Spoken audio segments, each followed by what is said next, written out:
स्वागत है आप सभी का एक बार फिर से एक्सपी क्लासेस में। मैं चेतन प्रताप आज आपके लिए लेकर आया हूँ क्लास 12th में हिंदी में काव्य के अंतर्गत महादेवी वर्मा द्वारा रचित एक गीत जो इनके काव्य संग्रह सांध्य गीत से लिया गया है। हालांकि ये जो गीत है वो अपने आप में एक बहुत ही सुंदर गीत है और एक प्रेरणाप्रद गीत है। इसमें कवित्री ने एक साधक कह लीजिए या विद्यार्थी कह लीजिए या कोई लक्ष्य की प्राप्ति में लगा हुआ कोई पुरुषार्थी कह लीजिए, कुछ भी कह लीजिए, उसको संबोधित करते हुए ये गीत उन्होंने लिखा है। बहुत ही सुंदर गीत है। इसके शब्द आप सुनेंगे तो आपको एक जोश से भर जाएंगे। यानी इसमें वीर रस का भरपूर प्रयोग किया है कवित्री ने, महादेवी वर्मा जी ने। तो बहुत ही सुंदर गीत है, अच्छा गीत है। आपको मज़ा ज़रूर आएगा इसको पूरा पढ़ने में, सुनने में और इसकी व्याख्या में बहुत ही मज़ा आएगा। तो चलिए शुरू करते हैं। और शुरू करने से पहले यदि आपने अभी तक चैनल को सब्सक्राइब नहीं किया है तो ज़रूर कर लें। साथ ही साथ बेल आइकन भी ऑन करें जिससे आगे हम जो भी वीडियो दें उसका नोटिफिकेशन आप तक पहुँचे और आप हमारी वीडियोज़ का लाभ उठा सकें। तो चलिए शुरू करते हैं। मैं चेतन प्रताप एक बार फिर से आप सभी का स्वागत करता हूं एक्सपी क्लासेस में। महादेवी वर्मा जी कहती हैं, चिर सजग आंखें उन्नीदी, आज कैसा व्यस्त बाना, जाग तुझको दूर जाना। कि चिर सजग आंखें उन्नीदी, कि हे साधक, चिर माने होता है हमेशा, सजग माने जो सजग हो, आंखें माने आंखें, उन्नीदी माने जिनमें नींद भरी हो। कि चिर सजग आंखें उन्नीदी, आज कैसा व्यस्त वाना, जाग तुझको दूर जाना। वाना माने वेश। कि साधक को संबोधित करती हुई कहती हैं कि जो आंखें हमेशा से सजग हैं, सजग रही हैं, वे आंखें आज उन्नीदी किस प्रकार से है, क्यों है। और आज ये तुम्हारा हे साधक, ये जो तुम्हारा वेशभूषा है आज बड़ी अस्त व्यस्त सी प्रतीत हो रही, अलसाए हुए तुम प्रतीत हो रहे। बड़ा व्यस्तवाना का अर्थ है कि बड़े अस्त व्यस्त और अलसाए हुए से प्रतीत हो रहे, और तुम हमेशा सजग रहने वाले हो और तुम्हारी आंखों में हमेशा एक चमक, जोश रहता है तुम में। आज तुम बड़े उन्नीदे दिखाई दे रहे, अर्थात थके मांदे लग रहे हो। क्या कारण इसका? उठो जागो, तुमको बहुत दूर जाना है। अर्थात तुम्हें अपने बड़े लक्ष्य को, जो तुमने ध्येय बना रखा है, जिस लक्ष्य का तुम पीछा कर रहे, उस लक्ष्य को तुम्हें पूरा करना है। यूँ तुम अस्त व्यस्त होके, यूँ इस तरीके से अलसाए हुए तुम नहीं रह सकती। तुम तो सदा से ही सजग रहे हो और सजग रहना ही तुमको शोभा देता है। तो ये बताओ जरा, ये अचानक तुम्हारे अंदर ये आलस्य कहाँ से आया, ये उन्नीदापन कैसे आ गया कि आंखें जो तुम्हारी सदा सजग रहती थी, लक्ष्य पर बिल्कुल एकटक फोकस रहती थी, वो आज अस्त व्यस्त कैसी लग रही, उन्नीदी क्यों हैं। तो कवियत्री कहती हैं, चिर सजग आंखें उन्नीदी, आज कैसा व्यस्त बाना, जाग तुझको दूर जाना। फिर आगे कहती हैं, अचल हिमगिरी के हृदय में, आज चाहे कंप होले, या प्रलय के आंसुओं में मौन अलसित व्योम रोले। आज पी आलोक को डोले तिमिर की घोर छाया, जाग। या विद्युत शिखाओं में निठुर तूफान बोले, पर तुझे है नास पथ पर चिन्ह अपने छोड़ जाना, छोड़ आना, जाग तुझको दूर जाना। यानी साधक को संबोधित करती हुई कहती हैं कि हे साधक, तू सदा से सजग रहा है, आज कैसा तू अस्त व्यस्त और तेरी आंखों में नींद चढ़ी हुई है। जाग, उठ, तुझको बहुत दूर जाना है। यूँ आलस्य के अधीन मत हो, उठ, बहुत बड़े लक्ष्य की प्राप्ति करना है। और अचल हिमगिरी के हृदय में, आज चाहे कंप होले। और आगे कहती हैं कि तू तो उठ जा, बस अपने लक्ष्य का पीछा करने लग, और फिर चाहे तेरे मार्ग में अचल हिमगिरी के हृदय में, आज चाहे कंप होले। अचल हिमगिरी अर्थात अचल हिमालय के हृदय में चाहे कंपन होने लगे, अर्थात चाहे भले ही बाधा के रूप में आज हिमालय कांपने लगे। या फिर प्रलय के आंसुओं में मौन अलसित व्योम रोले। व्योम माने आकाश, मौन अलसित, मौन में अलसाया हुआ। अक्सर जब आकाश को देखते हैं तो आकाश बहुत अलसाया हुआ सा प्रतीत होता है, जैसे मौन हो बिल्कुल, तो उसको मौन अलसित प्रयोग कहा गया यहाँ। या प्रलय के आंसुओं में मौन अलसित व्योम रोले, कि मौन में अलसाया हुआ आकाश भले ही क्यों ना आज प्रलय रूपी आंसुओं की वर्षा करने लगे। अर्थात जैसे प्रलय के समय बादल बहुत बरसते हैं, बहुत अतिवृष्टि होती है, चाहे आज भले ही प्रलय रूपी बारिश होने लगे। यानी प्रलय रूपी बारिश होने का अर्थ ये होता है कि ऐसे प्रतीत हो जाए जैसे आसमान आकाश रो रहा हो, मौन में अलसाया हुआ आसमान रो रहा हो, ऐसा प्रतीत होने लगता है। तो कवित्री कहती हैं कि चाहे हिमालय में कंपन होने लगे, हिमालय का हृदय कंपने लगे, और चाहे आज मौन में अलसाया हुआ आकाश भी चाहे प्रलय रूपी आंसुओं की बारिश करने लगे, पर तुझे रुकना नहीं है, तुझे अपने लक्ष्य की प्राप्ति के लिए आगे बढ़ना है। और आगे कहती हैं, आज पी आलोक को डोले तिमिर की घोर छाया, कि भले ही चाहे आज आलोक माने प्रकाश को पी जाए, कौन पी जाए? तिमिर की घोर छाया, कि तिमिर माने होता है अंधकार, अंधकार की घोर छाया भले ही चाहे आकाश आलोक माने प्रकाश को पीकर डोलने लगे, पूरी सृष्टि में व्याप्त हो जाए, अर्थात पूरी सृष्टि में भले ही अंधकार ही क्यों न छा जाए, जाग उठ, तुझे अंधकार से भी नहीं डरना है। या विद्युत शिखाओं में निठुर तूफान बोले, या विद्युत शिखाओं में निठुर तूफान, या भयंकर तेरे मार्ग में तूफान आ जाए, और विद्युत शिखाओं में अर्थात बिजलियां भी कड़कने लगें। विद्युत शिखा मतलब बिजलियों की चोटी, तो यहाँ कहने का मतलब ये हुआ बिजलियां भी कड़कने लगे। जब बिजली चमकती है तो उसी को विद्युत शिखा बोला है इन्होंने। भले ही बिजलियां कड़कने लगें, तूफान आ जाए भयंकर बिजलियों की कड़क के साथ, तो भी तुझे रुकना नहीं है। पर तुझे है नास पथ पर चिन्ह अपने छोड़ जाना, जाग तुझको दूर जाना, कि लेकिन तुझे नास पथ पर, ये जो संसार है वो एक प्रकार से नश्वर पथ है, तो इस नश्वर पथ पर तुझे अपने चिन्ह को छोड़ जाना है। अर्थात तुझे इस दुनिया को दिखा देना है कि तू भी कुछ है और तूने कुछ संसार में किया है, तो अपने चिन्हों को तुझे छोड़ जाना है और जाग तुझको दूर जाना। फिर आगे कहती हैं, बांध लेंगे क्या तुझे यह मोम के बंधन सजीले, पंथ की बाधा बनेंगे तितलियों के पर रंगीले, कि बांध लेंगे।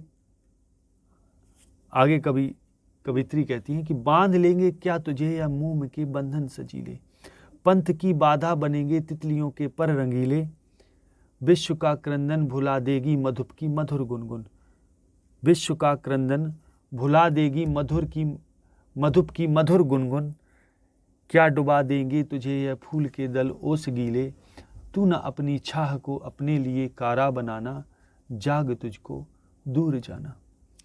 कि आगे महादेवी वर्मा कहती हैं, बांध लेंगे क्या तुझे यह मोम के बंधन सजीले, यानी प्रश्न करती हैं साधक से, कहती हैं कि क्या तुझे बांध लेंगे क्या ये मोम के जो बंधन है, संसारी जितने बंधन होते हैं सारे मोम के समान पिघलने वाले बंधन है, क्या ये मोम के सांसारिक बंधन तुझे बांध लेंगे? क्या तू इन मोम के बंधनों में बंध जाएगा?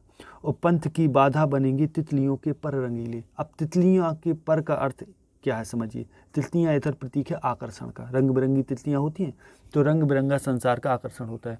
तो क्या तेरे पंथ की मार्ग की बाधा क्या तितलियों के पर बन जाएंगे, अर्थात सांसारिक आकर्षण तेरे मार्ग की क्या बाधा बन जाएगा? फिर आगे कहती है, विश्व का क्रंदन भुला देगी मधुप की मधुर गुनगुन, कि क्या विश्व का क्रंदन अर्थात पूरे संसार का रोना या पूरे संसार का कष्ट क्या भुला देगी मधुप की मधुर गुनगुन। मधुप माने होता है भंवरा, भंवरे की मधुर गुनगुन में क्या तू संसार के कष्टों को भूल जाएगा? क्या डुबा देंगे तुझे यह फूल के दल ओस गीले, क्या तुझे डुबा देंगे ये फूल के दल ओस गीले। अब फूल के दल ओस गीले का मतलब ये होता है, यहाँ दो अर्थ हैं इसके। पहला अर्थ तो ये समझ लीजिए, फूल के दल, फूल की जो पत्तियां होती हैं वो ओस में गीली हो जाती हैं, क्या तू उसमें डूब जाएगा? अब लेकिन ये वास्तव में कोई उसमें क्यों डूबेगा? यहाँ बात हो रही आंसू में डूबने वाली बात। यहाँ फूल के दल को आप समझिए गाल जो भीग जाते हैं आंसुओं से, क्या तू आंसुओं में डूब जाएगा, ये अर्थ है यहाँ। तू न अपनी छाह को अपने लिए कारा बनाना, जाग तुझको दूर जाना। और कहती है तू न अपनी छाह को अपने लिए कारा बनाना, यानी स्वयं को, अपनी ही छाया को, अपनी छाया को अपने लिए कारागृह मत बनाना, और जाग तुझको दूर जाना, उठ जाग तुझे बहुत दूर जाना है। फिर आगे कहती हैं अगला, वज्र का उर एक छोटे अश्रुकण में धो गलाया, दे किसे जीवन सुधा दो घूंट मदिरा मांग लाया, सो गई आंधी मलय की बात का उपधान ले क्या, विश्व का अभिशाप क्या चिर नींद बनकर पास आया, अमरता सुत चाहता क्यों मृत्यु को उर में बसाना, जाग तुझको दूर जाना। और कहती है वज्र का उर माने हृदय, वज्र माने वज्र के समान कठोर, एक छोटे अश्रुकण में धो गलाया। तू ये बता कि तूने अपने वज्र जैसे कठोर हृदय को एक अश्रुकण में धो के गला दिया, अर्थात तू अश्रुकणों में तूने अपने हृदय से हार मान ली, वज्र जैसे कठोर हृदय को तू पिघल गया, यानी संसारी लोगों के रोने धोने में या मोहग्रस्त होके तू आंसुओं में अपने वज्र जैसे कठोर हृदय को गला दिया तूने, अर्थात तू कमजोर हो गया। दे किसे जीवन सुधा दो घूंट मदिरा मांग लाया। और ये तो बता हे साधक, तूने किसको अपनी जीवन रूपी सुधा अर्थात अमृत को देकर उससे तू आलस्य रूपी मदिरा ले आया है। कहाँ तूने अपनी जीवन रूपी सुधा को, अमृत को लुटा दिया हो, कहाँ से आलस्य रूपी मदिरा ले आया। फिर आगे कहते हैं सो गई आंधी मलय की बात का उपधान ले क्या। उपधान माने सहारा, आंधी, यहाँ आंधी प्रतीक है उत्साह का, कि कवित्री आगे कहती है सो गई आंधी मलय की बात का उपधान ले क्या।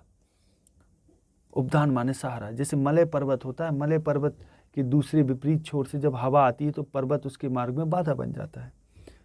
तो क्या तेरे अंदर की जो आंधी थी वो मलय की बात का उपधान माने सहारा लेकर सो गई क्या।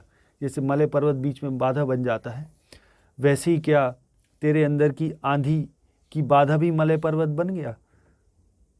यानी सो गई आंधी मलय की बात का उपधान ले क्या। उपधान माने सहारा, जैसे मलय पर्वत मार्ग में बाधा उत्पन्न कर देता है, क्या वैसी तेरे अंदर भी कोई मलय पर्वत खड़ा हो गया बाधा के रूप में। तेरे अंदर, तेरे जो अंदर उत्साह की आंधी है वो सो गई।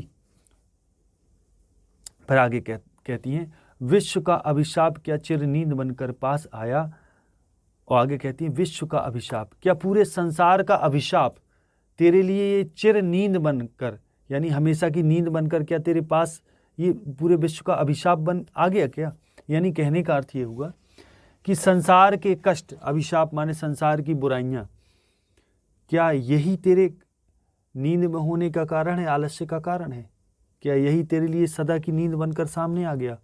फिर आगे कहती हैं अमरता सुत चाहता क्यों मृत्यु को ओर में बसाना, जाग तुझको दूर जाना। और कहती हैं अमरता सुत, अर्थात अमरता सुत का अर्थ ये हुआ कि तू तो ईश्वर की संतान, ईश्वर अमर है, तो अमरता सुत है तू, सुत माने पुत्र, तू अमरता सुत है और क्यों चाहता है तू मृत्यु को ओर में बसाना, अर्थात तू साधारण मनुष्य की मौत क्यों मरना चाहता है, कि साधारण मनुष्य जीते हुए भी नहीं जीते। तो तू ऊंचा उठ, लक्ष्य को प्राप्त कर, और तू तो वैसे ही अमृत संतान है, क्यों मृत्यु के अधीन होना चाहता है, आलस्य रूपी मृत्यु के। जाग तुझको दूर जाना, बहुत दूर जाना, उठ।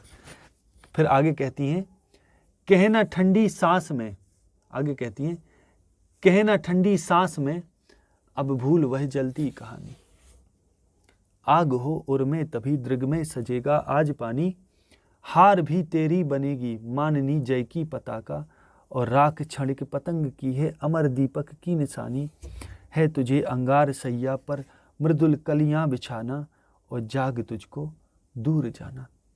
और आगे कहती है कहना ठंडी सांस में अब भूल वह जलती कहानी, आग हो उर में तभी दृग में सजेगा आज पानी। कि कहना ठंडी सांस में, कि ठंडी सांसों में, अर्थात कराह के, कि कहना ठंडी सांस में अब भूल वह जलती कहानी, कि तेरे साथ जो बुरा हुआ, जो तेरी जलती कहानी है, बुरी कहानी है, वो ठंडी सांसों में मत कहे, लोगों को मत बता अपनी दुख के बारे में, लोग उससे मजाक ही उड़ाएंगे, तेरा कोई साथ नहीं देगा। कि कहना ठंडी सांस में अब भूल वह जलती कहानी, आग हो उर में तभी दृग में सजेगा आज पानी। कि तू अपनी लोगों को कहानी सुना रहा है, रो रहा है लोगों के सामने, तो ऐसा मत कर।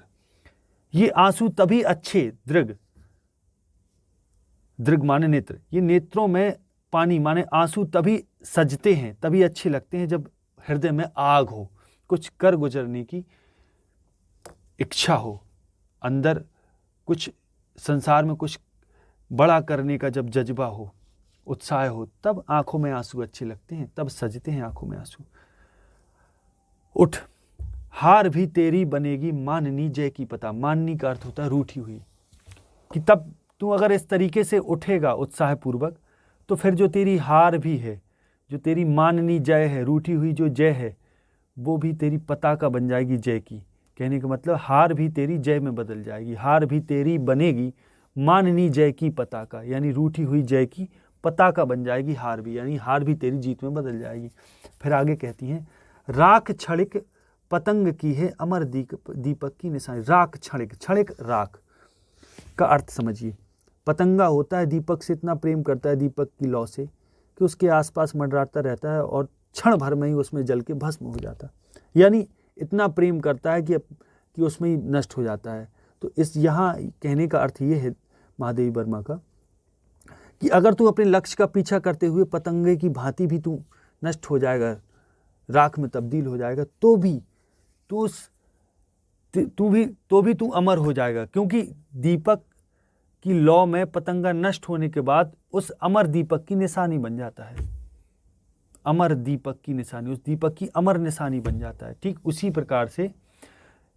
प्रकार से यदि तू अपने लक्ष्य को हासिल करते हुए मर भी गया, इस संसार से चला भी गया, तो भी तू एक निशानी बन जाएगा, अमर निशानी। है तुझे अंगार सैया पर मृदुल कलियां बिछाना, जाग तुझको दूर जाना। तुझे तो अंगारों की सैया पर, अर्थात कष्टों की सैया पर तुझे मृदुल कलियां, सुख रूपी मृदुल कलियां तुझे बिछानी, अर्थात दुख को सुख में बदलना है, और जाग तुझको दूर जाना, बहुत दूर जाना है। तो इस तरीके से ये जो वीडियो है वो यहीं पूरा होता है। आशा है ये वीडियो आपको बहुत पसंद आया होगा। यदि पसंद आया है तो वीडियो को लाइक और शेयर करना बिल्कुल ना भूलें। आगे अगले वीडियो मिलते हैं, तब तक के लिए नमस्कार। जय हिंद, जय भारत, वंदे मातरम।